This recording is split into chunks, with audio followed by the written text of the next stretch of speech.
don't like words that hide the truth. I don't like words that conceal reality. I don't like euphemisms or euphemistic language. And American English is loaded with euphemisms because Americans have a lot of trouble dealing with reality. Americans have trouble facing the truth. So they invent a kind of a soft language to protect themselves from it. And it gets worse with every generation. For some reason, it just keeps getting worse. I'll give you an example of that.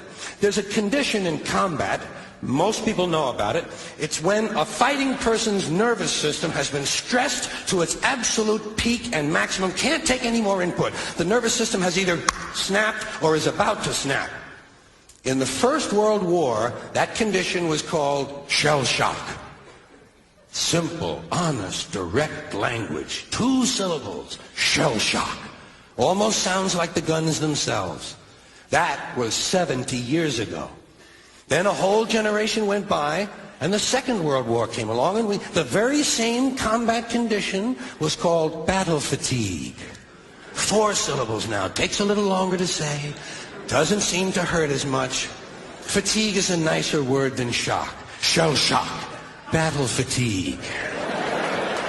Then we had the war in Korea, 1950. Madison Avenue was riding high by that time, and the very same combat condition was called operational exhaustion.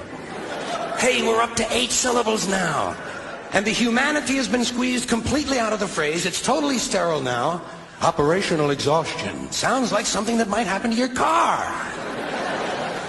Then, of course, came the war in Vietnam, which has only been over for about 16 or 17 years. And thanks to the lies and deceit surrounding that war, I guess it's no surprise that the very same condition was called post-traumatic stress disorder. Still 8 syllables, but we've added a hyphen. And the pain is completely buried under jargon. Post-traumatic stress disorder. I'll bet you if we'd have still been calling it shell shock, some of those Vietnam veterans might have gotten the attention they needed at the time. I'll bet you that. I'll bet you. But it didn't happen. And one of the reasons is because we were using that soft language, that language that takes the life out of life. And it is a function of time. It does keep getting worse. Give you another example. Sometime during my life, toilet paper became bathroom tissue. I wasn't notified of this. No one asked me if I agreed with it. It just happened. Toilet paper became bathroom tissue. Sneakers became running shoes. False teeth became dental appliances. Medicine became medication. Information became directory assistance. The dump became the landfill. Car crashes became automobile accidents. Partly cloudy became partly sunny. Motels became motor lodges. House trailers became mobile homes. Used cars became previously owned transportation. Room service became guest room dining. And constipation became occasional irregularity.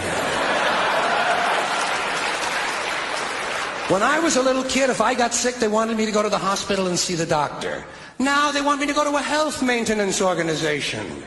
Or a wellness center to consult a healthcare delivery professional. Poor people used to live in slums. Now the economically disadvantaged occupy substandard housing in the inner cities. And they're broke. They're broke. They don't have a negative cash flow position. They're fucking broke. Because a lot of them were fired. You know, fired. Management wanted to curtail redundancies in the human resources area. So many people are no longer viable members of the workforce. Smug, greedy, well-fed white people have invented a language to conceal their sins. It's as simple as that. The CIA doesn't kill anybody anymore. They neutralize people. Or they depopulate the area. The government doesn't lie. It engages in disinformation. The Pentagon actually measures nuclear radiation in something they call sunshine units. Israeli murderers are called commandos. Arab commandos are called terrorists. Contra killers are called freedom fighters. Well, if crime fighters fight crime and firefighters fight fire, what do freedom fighters fight? They never mention that part of it to us, do they? Never mention that part of it. And This stuff is just silly. We all know that. Like on the airlines, they say they want a pre-board. Well, what the hell is pre-board? What does that mean? To get on before you get on? They say they're going to pre-board those passengers in need of special assistance. Cripples! Simple, honest, direct language. There's no shame attached to the word cripple that I can find in any dictionary. No shame attached to it. In fact, it's a word used in Bible translations. Jesus healed the cripples. Doesn't take 7 words to describe that condition. But we don't have any cripples in this country anymore. We have the physically challenged. Is that a grotesque enough evasion for you? How about differently abled? I've heard them called that, differently abled. You can't even call these people handicapped anymore. They'll say, we're not handicapped, we're handy-capable. These poor people have been bullshitted by the system into believing that if you change the name of the condition, somehow you'll change the condition. Well, hey, cousin, doesn't happen. Doesn't happen. We have no more deaf people in this country, hearing impaired. No one's blind anymore, partially sighted or visually impaired. We have no more stupid people. Everybody has a learning disorder. Or he's minimally exceptional. How would you like to be told that about your child? He's minimally exceptional. Oh, thank God for that. Psychologists actually have started calling ugly people those with severe appearance deficits. It's getting so bad that any day now I expect to hear a rape victim referred to as an unwilling sperm recipient.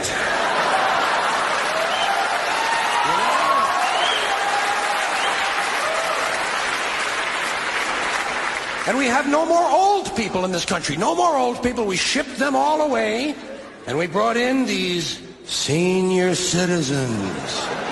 Isn't that a typically American 20th century phrase? Bloodless, lifeless. No pulse in one of them. A senior citizen. But I've accepted that one. I've come to terms with it. I know it's here to stay. We'll never get rid of it. That's what they're going to be called, so I'll relax on that. But the one I do resist, the one I keep resisting, is when they look at an old guy and they'll say, look at him, Dan. He's 90 years young. Imagine the fear of aging that reveals. To not even be able to use the word old to describe someone, to have to use an antonym. And fear of aging is natural, it's universal, isn't it? We all have that. No one wants to get old, no one wants to die, but we do. So we bullshit ourselves. I started bullshitting myself when I got to my 40s. As soon as I was in my 40s, I'd look in the mirror and I'd say, well, I guess I'm getting older. Older sounds a little better than old, doesn't it? Sounds like it might even last a little longer. Bullshit, I'm getting old. And it's okay, because thanks to our fear of death in this country, I won't have to die. I'll pass away.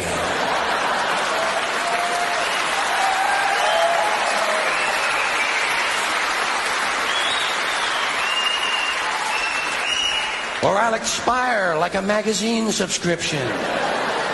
If it happens in the hospital, they'll call it a terminal episode. The insurance company will refer to it as negative patient care outcome. And if it's the result of malpractice, they'll say it was a therapeutic misadventure. I'm telling you, some of this language makes me want to vomit. Well, maybe not vomit. Makes me want to engage in an involuntary personal protein spill. Thank you.